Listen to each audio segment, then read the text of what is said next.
Hello and welcome to Current Affairs on JTV.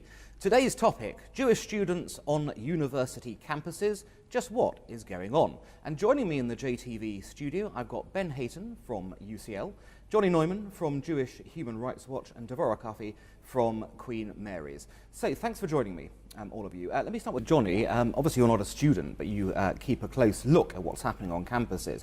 What is driving this wave of hostility that we're seeing?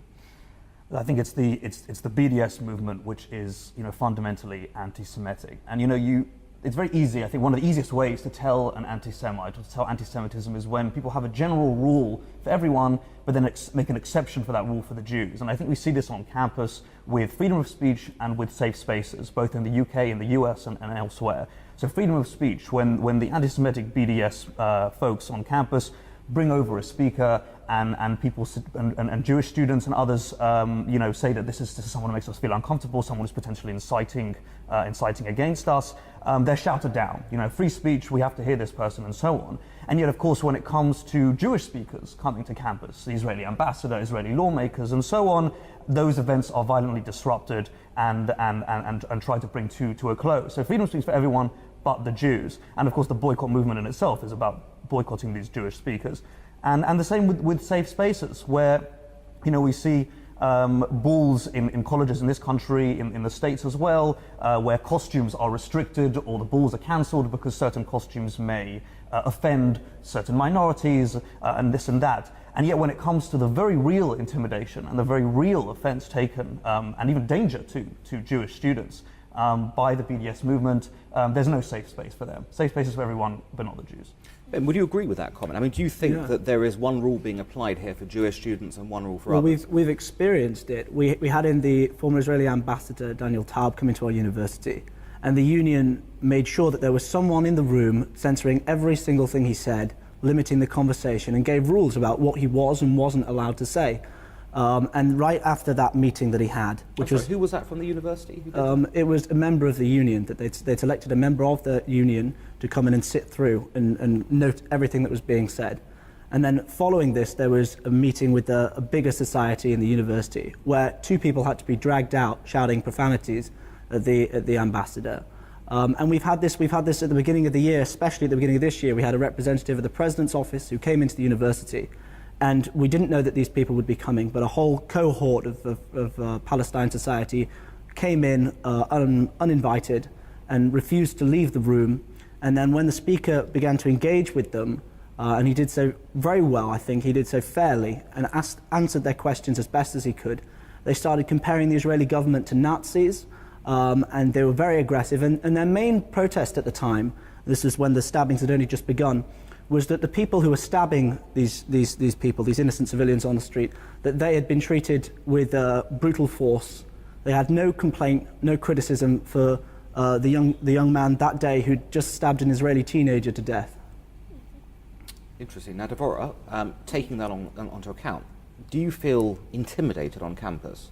And how is this, if you are, how is this working itself out into the ordinary lives of Jewish students? It's good you asked that, because I had to call CST a few weeks ago in my complaint to the university for what happened. A group of Muslim students were on a sidewalk as I was exiting university, and I recognized one of them. They were at the event with the terrorists, and as I walked by, they made a comment, "Oh, that's the girl that complained," and they shouted and they screamed for me to stop.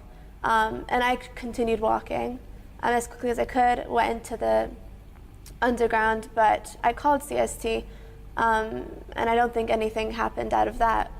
But that's just an example of how Jewish students do feel intimidated on campus, and we're seeing a growing trend of that now in the past few months.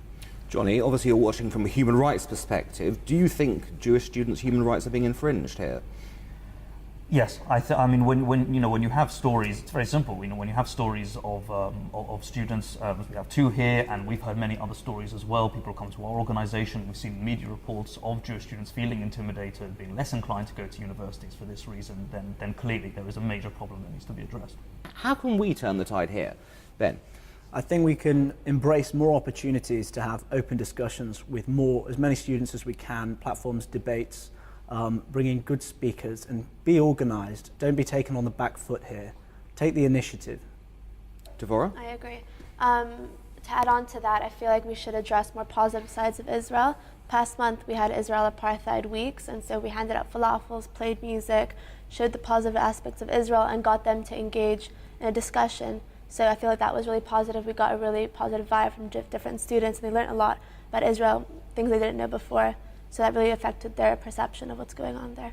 Okay, Johnny, we've heard what the students have said, obviously, on this. They're on the front lines. You know, you've got a bit of a helicopter view from above. What do you think could be done to win this war? Ultimately, and above all, the students have to remain safe on campus, and that needs to be their priority and the priority of those seeking their welfare outside, both in the Jewish community and beyond. That's crucial. And students need to monitor what the other side are doing and to work with the authorities on campus and off campus, with the CST, with the police, with the university authorities, to ensure that safety and the welfare of Jewish students is maintained.